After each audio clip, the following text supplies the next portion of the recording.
We're here tonight for the premiere of The Holiday Road. It promises to be a night of incredible magic. Catherine herself has not yet arrived, but my people on the street say that she'll be here soon with the rest of her family. It's going to be an incredible night of joy and an incredible night of glamour. Stay with us. Mateo, I understand that you had an important role in the film, getting people to be quiet on the set. How did you do it? I just yelled, quiet on set! That is so simple, so elegant. It's incredible. Have a wonderful time at tonight's premiere. Yeah, right. There was a scene in the movie where you laughed so hard along with your brother Jamie when your dad was telling you a story. Can you tell me what that story was about? Well, it was about Santa and the time where I ran out of Christmas spirit and he had to fart all the way around the world and try to deliver presents, and then he realized after that his reindeer probably had a lot of farts. So it ended up being the exact same as it would when with Christmas spirit. There you have it, folks. Santa and the Toots Save Christmas.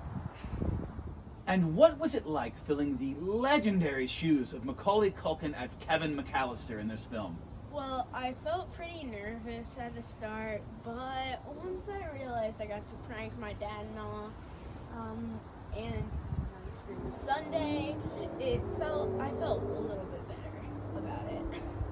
If we're being honest, we've all fantasized a bit about attacking our parents. If your dad could actually experience one of the traps from the movie Home Alone, what would it be? I would choose the iron when it falls on his head, because I feel like it would be pretty silly, and it would also be pretty funny for my dad to have like an iron mark on his forehead. You heard it here first, folks. One of the stars of The Holiday Road wants to attack their father with an iron.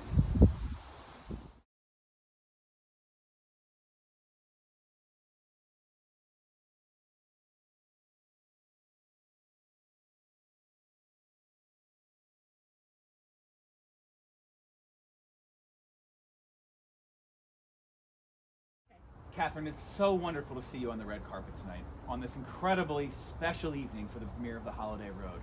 I had to ask you a few questions. So you're inhabiting the role of Cameron Diaz and Kate Winslet together, but you're much more elegant and attractive than they are.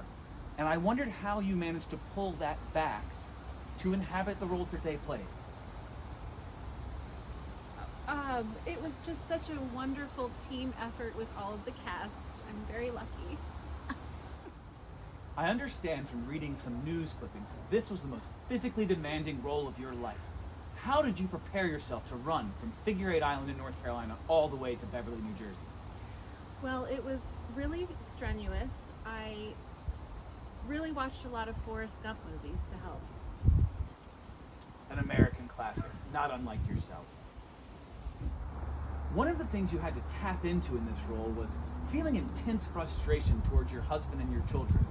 Knowing that that has absolutely no connection to your real life, how did you tap into those feelings? No connection to my real life. That's what you think.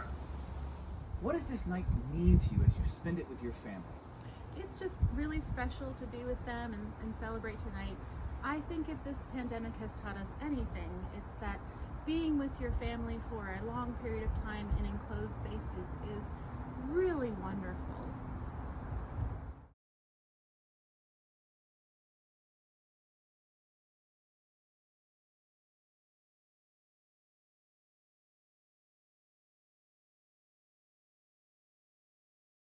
Your character was so full of wisdom. Was that a stretch for you as an actor? Well, after 75 years in the business, it was just playing myself. Recent headlines in Variety say that there's some Oscar buzz around this part from you. What do you say to that after such a long and distinguished career? I really don't know if there's enough room on the mantelpiece for another Oscar. Your "somebody's having a party" meme has become a hit all over the internet. And it's my understanding that young people across this country are using it to celebrate the good times together. What do you say to that?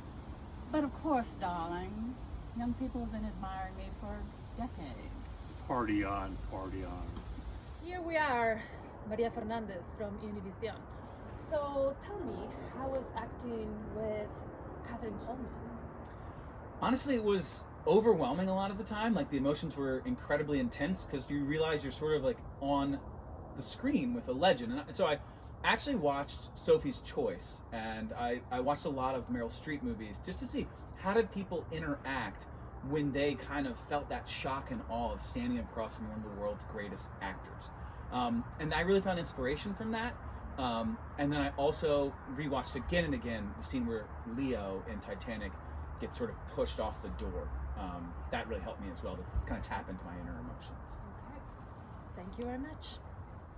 Winder Holman, you played the chauffeur in the movie, a timeless classic part. What opportunities in the future are you hoping this opens up for you? I'm really hoping it gives me an in at the Cheesecake Factory. I hear they have like a lunch promotion for waiters that are half part-time. I'm really looking forward to that. From Hollywood to the Cheesecake Factory, it's honestly the stuff that American dreams are made of.